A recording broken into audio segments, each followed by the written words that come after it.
вообще trendga chiqadigan gap bo'ladi. Поверь мне. Давайте. Buni kesamiz, hech qayerga ko'rsatmaymiz. Hech qayerda. Yo'q, 3 ta sabab bor desam bo'ladi. Birinchi sabab bu xalqaro universitet. Hozirgi paytda ko'rasizki, hozir men Huawei xalqaro telekommunikatsiya kompaniyasida ishlayman.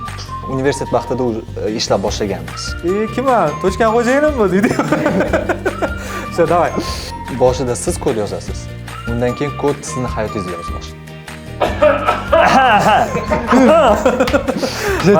Молодцы, все, закончили, да? Assalomu alaykum hammaga. Mening ismim Boltaboyev Shahriyor. Men MIT universitetini bitiruvchisiman. Hozirgi paytda men Huawei kompaniyasida ish faoliyatimni ko'rsatib ketyapman va men MIT universitetini tanlaganimga afsusda emasman.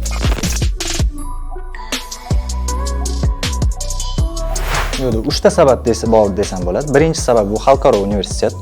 Ikkinchidan, oilam mana ziyolilar oila bo'lgani uchun har xil doiralarimiz bor. Menga shu universitet tavsiya berishgan. Uchinchi tavsiya esa u yoqda universitet ichida juda katta PhD darajada olgan professorlar bor. Shu menga qiziqtirish olib keldi.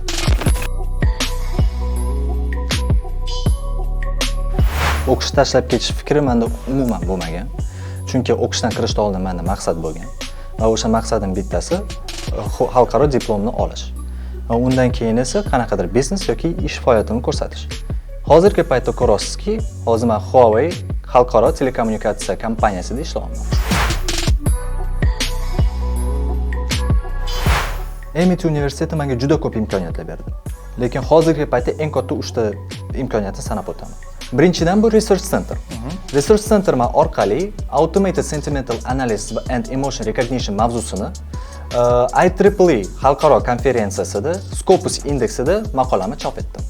Ikkinchidan bu universitetlarga kirishga eng katta bo'ladigan sabablardan biri bu networking. Networking bu nafaqat kursdoshlaringiz bilan gaplashish va ular bilan tanishish bo'ladi. Bu ya'ni siz industry vizitlar orqali boshqa korxonalarga sharoitini bilib olish va uni odamlar bilan tanishishga imkoniyatiga ega bo'lasiz. Uchinchisi bu career center. O'qishimni bitirgandan so'ng menga ishga kirish muammosi menda umuman bo'lmadi. MIT hamkorlar orqali menda ishga kirish jarayoni ancha oson kechdi.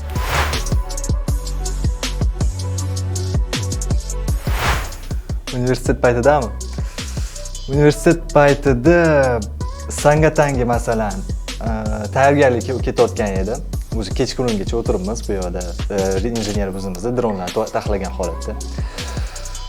Bir safar bir elektrichеский zamыкание deydi-yu. Shu narsa bo'lgan edi. Undan keyingi holatda o'shani yecholmaganimizda o'tirdik, keyin bilmasdan oxiri keyin Rolton zakaz qilib yeb o'tirdik. U yerda ichiga nimadir har xil narsalar qo'shgan holatda.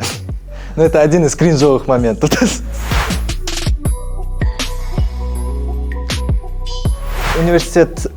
Universitet tamomlagach ish qidirish bo'yicha umuman muammo bo'lmagan. Universitet vaqtida ishlab boshlaganmiz. Har xil proyektlar qilgan holatda, freelance degandek.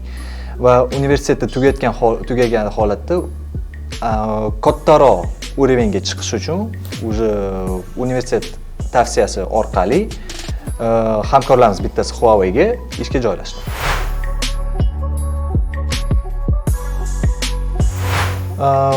Suhbat jarayonida menda umuman qiyinchilik bo'lmagan.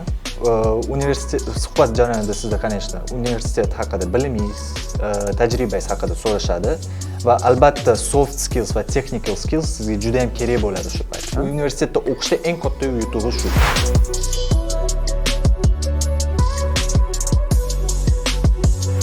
Albatta, MIT universiteti bitiruvchisini kelganda men juda ham xursand bo'laman. Lekin birinchi o'rinda uni ish jarayoniga kelayotgan munosabati, uning bilimi va odamlar bilan qanaqa muloqot qilishini ko'rardim.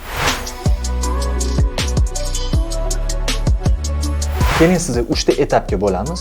Suhbatdan kelishdan oldin, vaqtida va uni kelajagi.